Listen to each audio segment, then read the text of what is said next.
Did you know there is a movement in this country where an estimated 200,000 to 400,000 children are not attending a traditional school?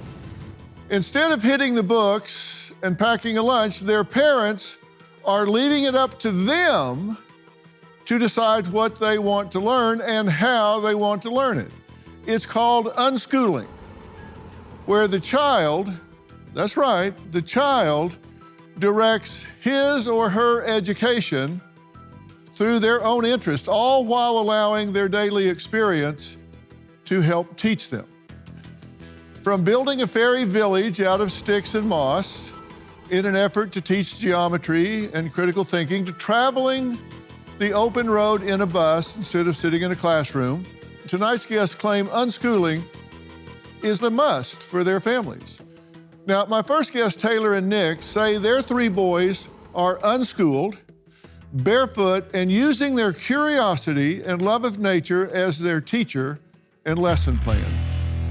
If our kids would ever come to us and ask us for traditional schooling, I would say no. I don't think they would. I think they're having so much fun. I definitely think the public education system gets it wrong. Kids in desks for 7 hours. It's not natural. Your brain's not making enough oxygen if you're sitting. Unschooling is more free. We might not have anything structured in a day. It's not guaranteed that we're gonna do anything that looks like learning, but knowing that no matter what you're doing, you're learning. Unschooling works for us and our family. I read to them. My 6-year-old's reading comprehension is better than average.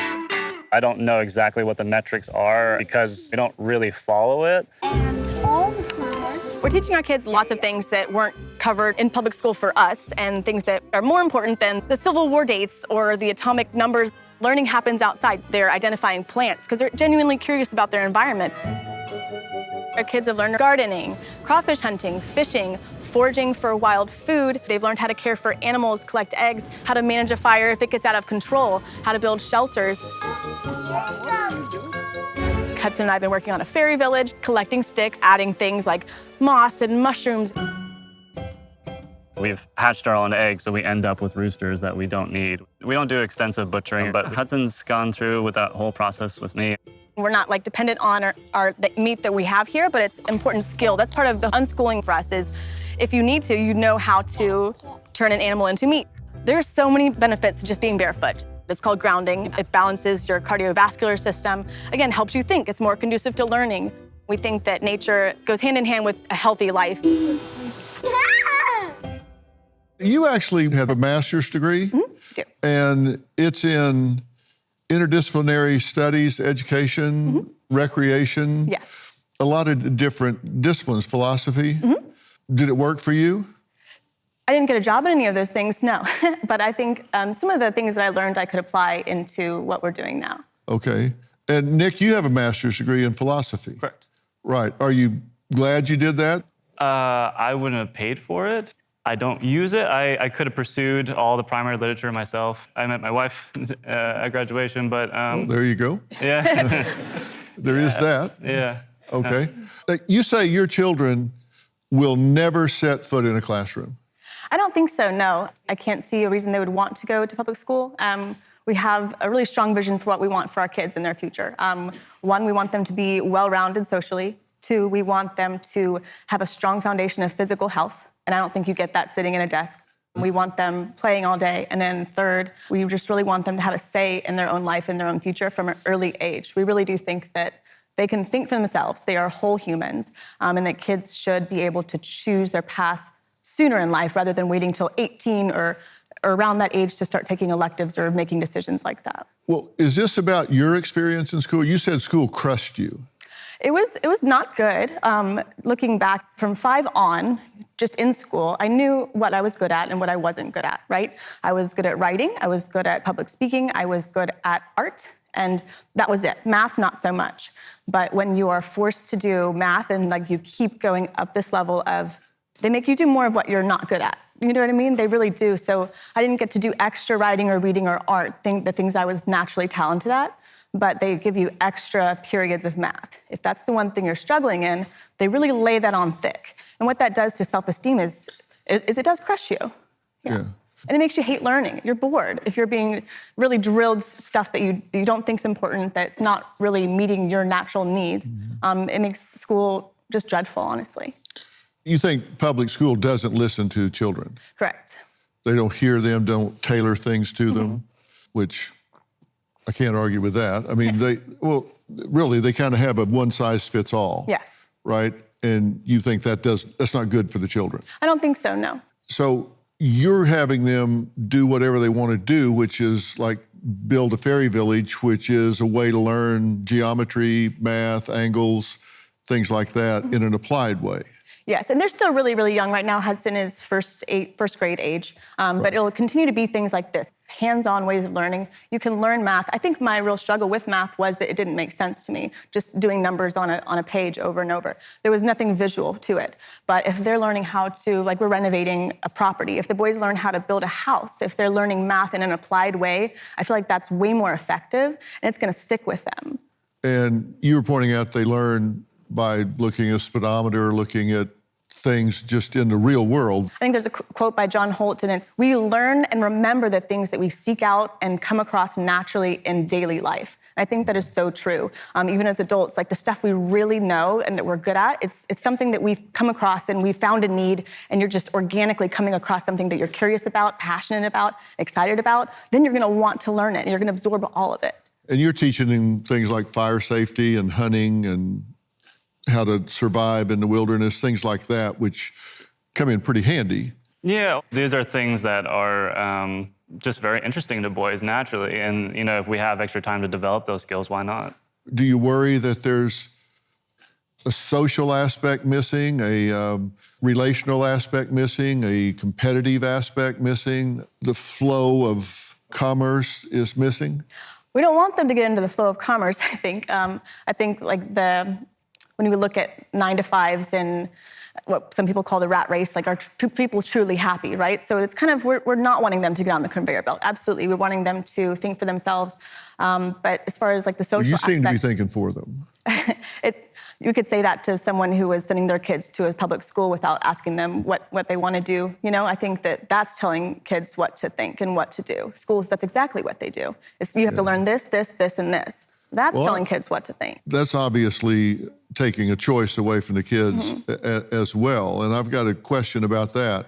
Next, from receiving death threats to warning of calls to Child Protective Services, Taylor and Nick say they're sharing their unschooling journey online has angered a lot of people. So we're going to talk about what feedback they're getting, pro and con, after the break.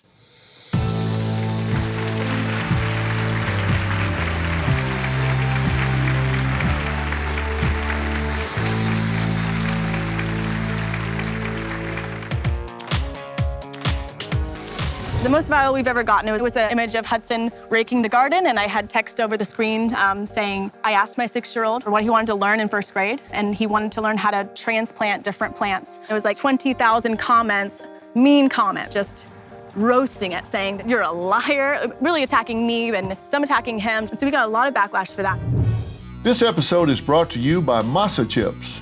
For decades, chips were fried in tallow, until big corporations switched to cheap seed oils. Now, seed oils make up 20% of the average American's daily calories, linked to inflammation and metabolic issues. Masa is bringing back the good stuff with 3 simple ingredients: organic nixtamalized corn, sea salt, and 100% grass-fed beef tallow. No seed oils, no junk, just a crunchy, sturdy chip that won't break in your guac. Masa Chips is beloved by tens of thousands of customers and has been endorsed by industry-leading health and nutrition experts like Ben Greenfield and Gary Brecka. Ready to give masa a try? Go to masachips.com/merit and use code MERIT for 25% off your first order. That's masachips.com/merit and code MERIT for 25% off your first order. Well, parents Taylor and Nick say instead of sending their children to school, they have chosen to unschool them, allowing their young boys to only learn what they're interested in. And we can agree on one thing for sure, and that is that the school model is not a great one. Correct. This one size fits all, and I don't know how else the model can adapt right now, but it clearly isn't working great. I mean, 30-something% of fifth graders can't read a fundamental sentence. 30% of eighth graders can't read. 19% of graduates can barely read the instructions on a prescription. So the system's not working. They're afraid to fail kids, so that's one. Well, they don't get money if they fail kids. Right. They get money when they progress them on to the next level. So they keep pushing kids on in a model that, clearly isn't great. Right. So I get that. You've gotten a lot of negative social comments about this. Why did you go public with it to begin with? Why did y'all put it out there? That's a good question. So I was actually going to be a teacher. I got my master's, and part of it was education, elementary education. I got my teacher certificate. I was doing student teaching when I became pregnant with Hudson, our oldest. And then that was when I kind of looked around and realized, I don't actually want to work here, and I don't want my kids to learn here either. So I had to find a new career on my own. So I started teaching myself social media so that I could do it for brands, just be a freelancer, and I could stay home doing that job. And so I was just posting about my life to practice social media, and then it ended up blowing up, and that became our full-time job. Were you surprised that you guys got so much negative feedback? Not necessarily. And some people have a very strong emotional reaction to you criticizing what they went through as a child. Some of the comments you've got is, no one is this stupid. Child Protective Services is calling. Educational neglect. What about learning like actual stuff? Social skills, 0. Love watching sad beige children get their life ruined because they're mentally undeveloped parent. Someone save these kids.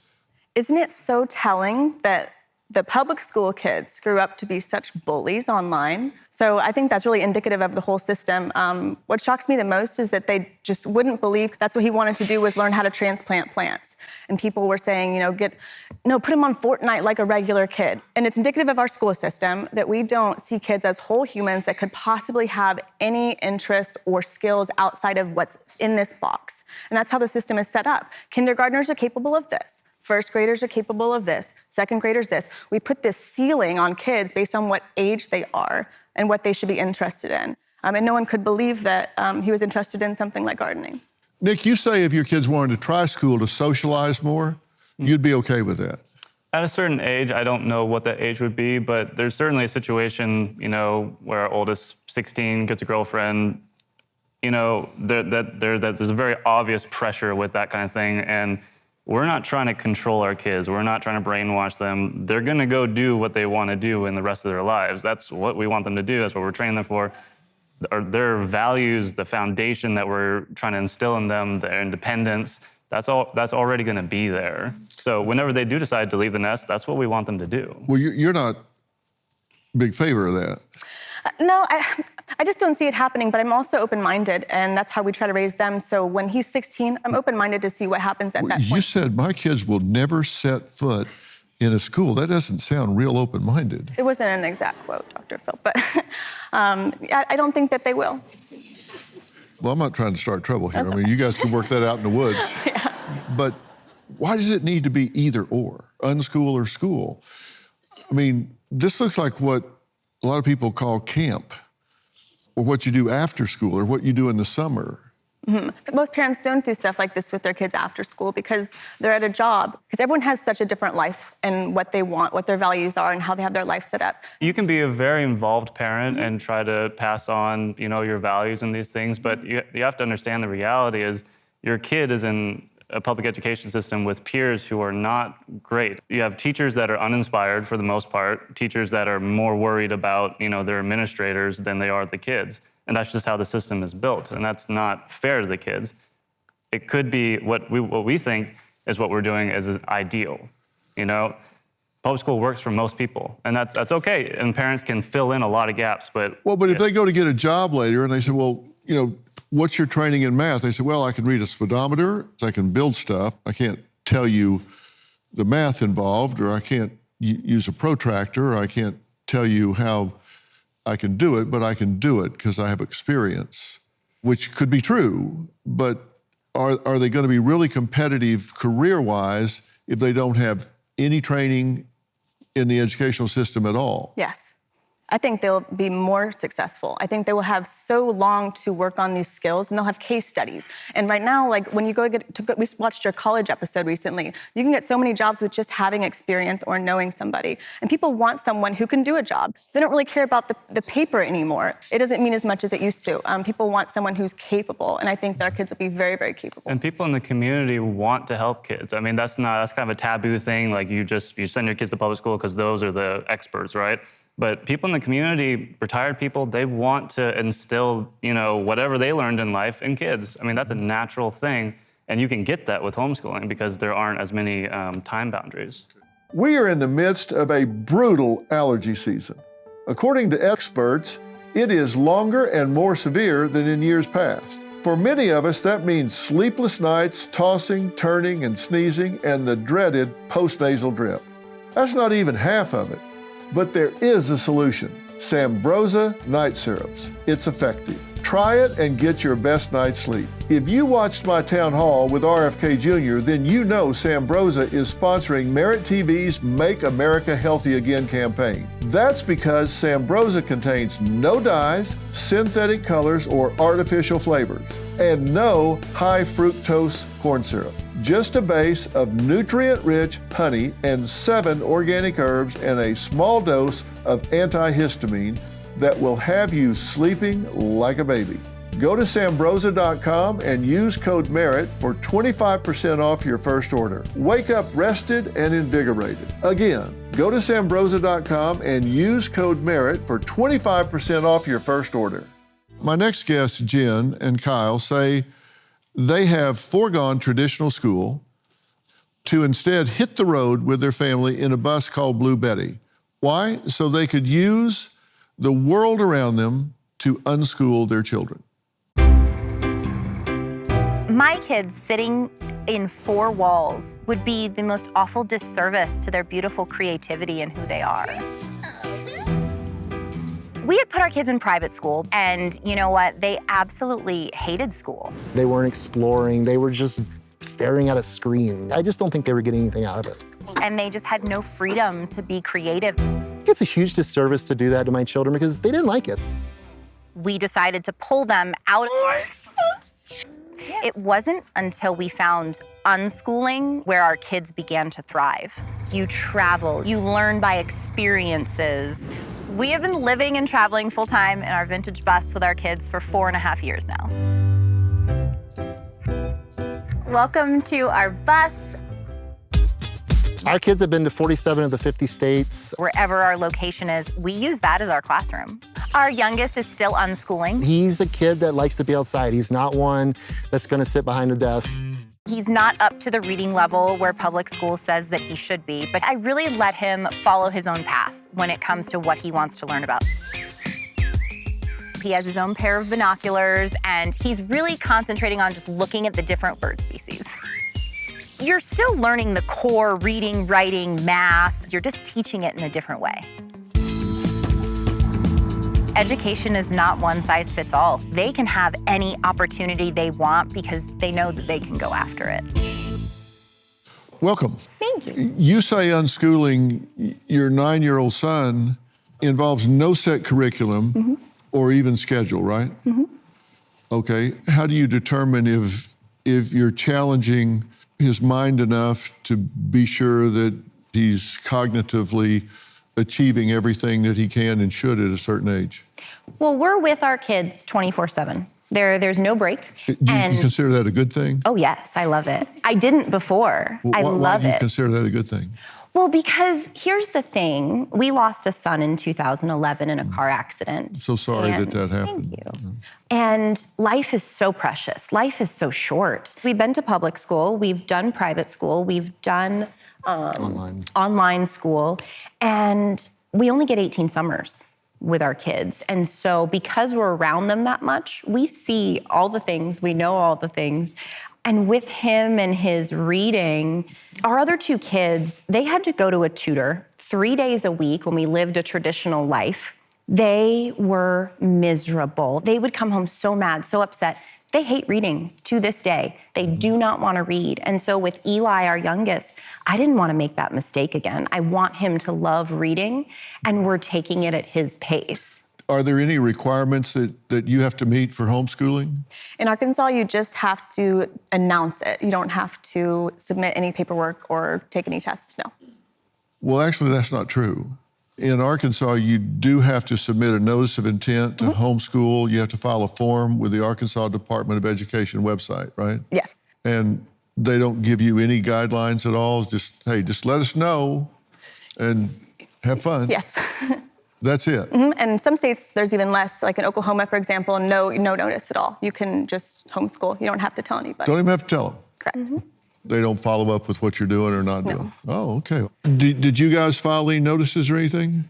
Because we're nomadic, we're moving from Tennessee. We're moving our licenses from Tennessee to New Mexico. So we've got to do the things with New Mexico currently. But our older two go to a world school online, and they do all of the filing for us that way. But you just said you don't have a schedule. For our younger one. The world school for our older two, it's an online academy. They go 3 days a week. They learn things like they just did cryptocurrency. They're learning how to use Canva for graphic design. They introduce them to different things, real world things, and kind of just see what sparks their interest, and they'll go down that rabbit hole with them. It's just the kids are deciding what to do. Yeah, we cover the basics, math, science, reading. You know, we want to make sure that we cover the STEM. It just looks different. We use applied techniques of hands-on learning. When we built our camper van, we taught them fractions by using the tape measure. Well, we have an example of how Eli learns. Bird watching, then crystals, collects rocks and studies origin, what they're made of. Space, watches documentaries and talk about what learned. Google, to answer questions. Grocery shopping, you spell out lists, read prices, read nutrition labels, count money to pay. Watches YouTubers. Builds and recreates internet projects, science and physics. Library, to read, building projects like measuring and cutting, writes down lists of supplies, makes a budget, go item by item in store, add it up and check out.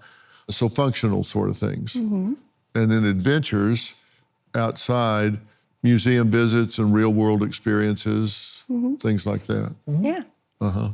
And you don't check their levels with any kind of testing against a standard to see if they're getting the basics or fundamental building blocks of learning in terms of reading or math or science or anything? If they know any fundamental principles or anything? Well, it sounds like to me, they're really not teaching those in school anyway. I mean, they're falling behind. We asked our 13-year-old, we were like, hey, do you want to go to public school? What do you think about public school? He said, I'm terrified. He's like, the school shootings alone, that absolutely terrifies me.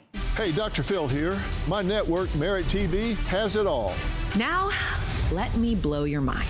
Merit TV's got the news that matters, The selection of a new pope. entertainment you crave, Busted. Everybody in good mood today? and live events Surprise. What am I, chopped liver? with serious punch. Big shot.